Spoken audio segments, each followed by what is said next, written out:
আমাকে বলতে পারতেন যে আমি আসছি। আমি তাকে সেভ করতে যাওয়ার পর যে বুড়ি আমাকে কুকুরের মতো কামড় দিতে পারে, আল্লাহ উপরে একজন আছে, এই বুড়ির বিচার করবে এবং এই বুড়ির মুখোশ ইমিডিয়েটলি খুলে দিব। তাকে আমি সাইবার, সে বলছে না, আমি তাকে সাইবার ক্রাইমের মামলা করব, কারণ এই বুড়ি আমার ফ্যামিলির সাথে আমার যে পরিমাণ সম্পর্ক খারাপ করে দিয়েছে। ভাই আমাদের কাছে ভিডিও আছে, হ্যাঁ, ওকে যে এবং কালকে আপনাদেরকে এই বুড়ির মারের ভিডিও দেওয়া হবে, তখন আপনারা দেখবেন। আমি এসআর কাছ থেকে নিয়ে আপনাদেরকে কালেক্ট করে দিব যে উনি কিভাবে অ্যাটাক করছে, এবং উনি আমার পুরুষাঙ্গে লাথি মারছে। যিনি আমার জেন্ডার নিয়ে কথা বলে উনি আমার পুরুষাঙ্গে লাথি মারছে। তাহলে কত বড় একটা নেস্টিক মহিলা, কত বড় ডার্টি ফ্যামিলির মেয়ে হলে এই ধরনের কাজ করতে পারে।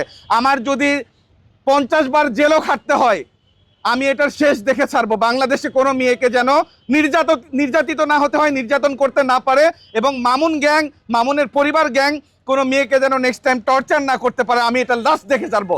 উনি যদি আমাকে 50 বারও জেল খাটায় বা আমার বিরুদ্ধে যে কোনো অ্যাটেম্প নিতে পারে, আই ডোন্ট কেয়ার। কারণ আমি একটা মেয়ের পিছে আছি, আমি একটা মা জাতির পিছে আছি, একটা নারীর সাথে আছি।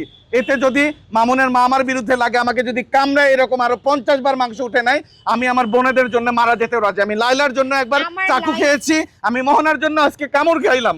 এর চেয়ে মানে নিন্দাজনক কথা বাংলাদেশে হতে পারে না। আপনারা যদি শুধু ভিউজের জন্য বিভিন্ন নিউজ ছড়ান, আমি আজকে আমার বোনের জন্য, ওর সাথে আমার রক্তের সম্পর্ক না থাকলে আমি কামড় খেয়েছি। আপনারা বাংলাদেশে কে আছেন যে ওকে বাঁচাতে এসে বা লাইলাকে বাঁচাতে সেরকম মার খেয়েছেন? বলেন আপনারা। আইনের যদি সর্বোচ্চ ধারা থাকে এবং যতগুলো মামলা দিলে এইরকম বুড়িকে পানিশমেন্ট করা যায়, আমি এরকমই করব। যদি সেই ধরনের মানে বাজে নিউজগুলো সোশ্যাল মিডিয়াতে পাবলিশ করে, কারণ তাকে কোনো প্রকার টাচ করা হয়নি এবং তার শরীরে কোনো দাগ নাই, সে মিথ্যে নিউজ ছড়াচ্ছে, ফেক নিউজ ছড়াচ্ছে। সে যদি এরকম ফেক নিউজ ছড়ায়, তাহলে ওর বিরুদ্ধে আমি কি নিব সেটা আমি আপনাদেরকে প্রেস করে সবাইকে জানাবো। মা বললো যে এসে বলে প্রতিবন্ধী ভাই বোন কিভাবে খাবো। আপনারা দেখেছেন ওর বোনটাও কি বাজে বডি ল্যাঙ্গুয়েজে সে সোশ্যাল মিডিয়াতে অঙ্গভঙ্গি করে, কি বাজে অ্যাটিটিউড করে। সো ওনাদের জন্য কখনো মায়া করে। আর মামুন আপনি দেখেন, ও যদি ভালো হতো, শুধরাইতো, আমাকে কিন্তু আবার নিয়ে সেম ভাবে মারতো না।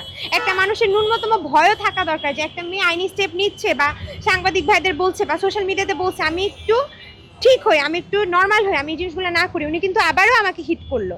সো উনি কখনোই ঠিক হবে না। আমি চাই আপনারা সত্য জিনিস। না, মামুনের চেয়ে মামুনের মা খারাপ। মামুনের মায়ের জন্য মামুন ভালো হবে না।